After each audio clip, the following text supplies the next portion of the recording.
Bismillahirrahmanirrahim. Assalamualaikum warahmatullahi wabarakatuh. Perkenalkan, nama saya Hasnita Labonsa, kelas MPI 5C. Baik, tujuan saya kali ini untuk membuat video yaitu untuk memenuhi tugas manajemen public relation. Baiklah, langsung saja saya akan menjelaskan materi saya yaitu organisasi humas. A. Konsep organisasi public relation atau humas. 1. Konsep public relation bukanlah ilmu tradisional yang digunakan untuk menghadapi tujuan-tujuan sesaat. Public relation perlu direncanakan dalam suatu pendekatan manajemen kepada target-target publik tertentu. Public relation melakukan komunikasi dengan cara membujuk atau persuasif. Oleh karena itu, disebutkan secara sepihak bahwa profesi public relation adalah profesi pembujuk atau persuader. Definisi yang sangat umum diberikan oleh John E. Marston yaitu public relation is planned, persuasive communication designed to influence significant public. Publik halayak dalam public relation menjadi beberapa kategori yaitu publik internal dan eksternal. Publik internal merupakan publik yang berkaitan langsung di dalam perusahaan seperti supervisor, karyawan, manajer, pemegang saham, dan direksi perusahaan. Sedangkan publik eksternal adalah publik yang tidak berkaitan langsung dengan perusahaan seperti pers, pemerintah, pendidik atau dosen, pelanggan, komunitas, dan pemasok. Kemudian, publik primer, sekunder, dan marginal. Publik primer adalah publik yang sangat membantu atau merintangi upaya suatu perusahaan atau dapat dikatakan paling penting. Publik sekunder adalah publik yang kurang begitu penting, dan publik marginal adalah publik yang tidak begitu penting. Urutan-urutan dan prioritas publik setiap perusahaan berbeda, sekalipun industrinya sama. Urutan-urutan tersebut juga memungkinkan untuk berubah dari tahun ke tahun. Publik tradisional dan publik masa depan.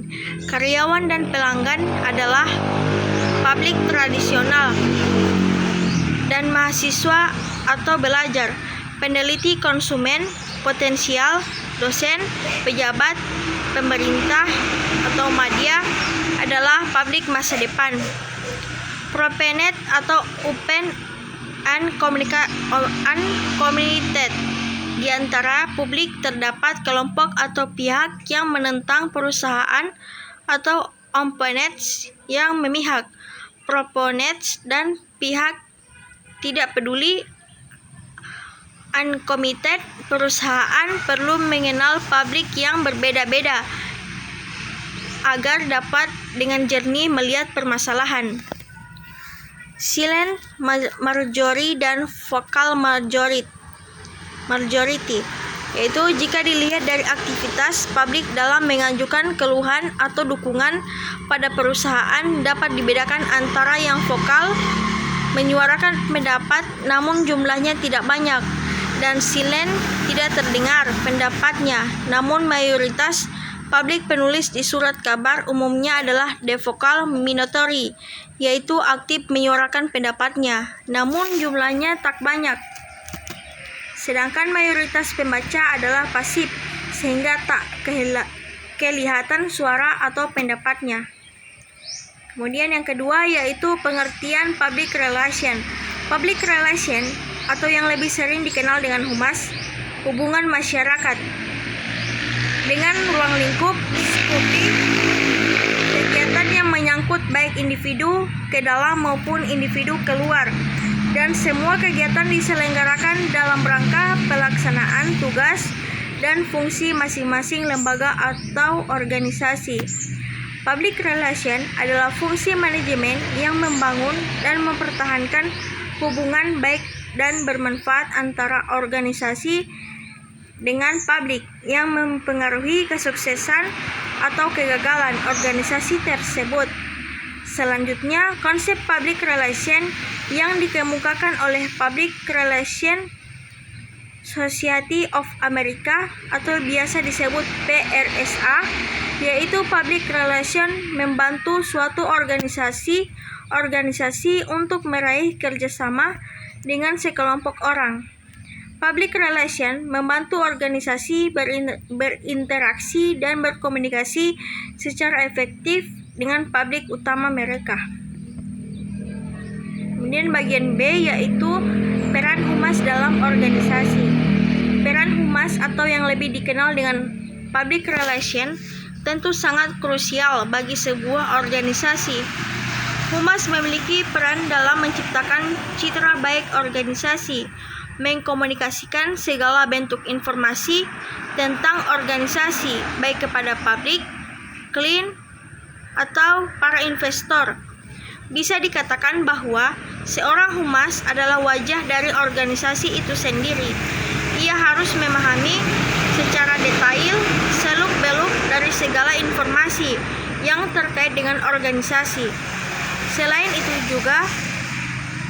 itu, ia juga membawa citra dari sebuah organisasi sehingga ia harus tercermin dari tampilan dan tata bahasa yang teratur. Kemudian bagian C yaitu organisasi profesi humas. 1. Pengertian organisasi profesi humas. Organisasi profesi merupakan suatu wadah para profesional di dalam mengembangkan dan mengadakan suatu studi profesi. Organisasi profesi yang sudah mantap biasanya sangat berperan di dalam menentukan kurikulum studi profesi. Mereka juga aktif melakukan riset, serangkaian pertemuan, dan kontes program-program humas. Kedua, beberapa organisasi profesi humas, yaitu Perhimpunan Hubungan Masyarakat Indonesia atau biasa disebut dengan Perhumas. Perhumas didirikan di Indonesia pada tanggal 15 Desember tahun 1972 dengan maksud untuk menghimpun dan membentuk wadah bagi para praktisi humas. Tujuan Perhumas adalah sebagai berikut. Yang pertama, meningkatkan perkembangan dan keterampilan profesional humas di Indonesia. Kedua, memperluas dan memperdalam pengetahuan mengenai humas. Yang ketiga, meningkatkan kontak dan pertukaran pengalaman di antaranya para anggota. Yang keempat, menyelenggarakan hubungan dengan organisasi-organisasi serumpun dengan bidang humas di dalam maupun di luar negeri. Baiklah, itulah penjelasan materi dari saya. Lebih dan kurangnya saya mohon maaf. Wabillahi taufiq wal hidayah. Wassalamualaikum warahmatullahi wabarakatuh.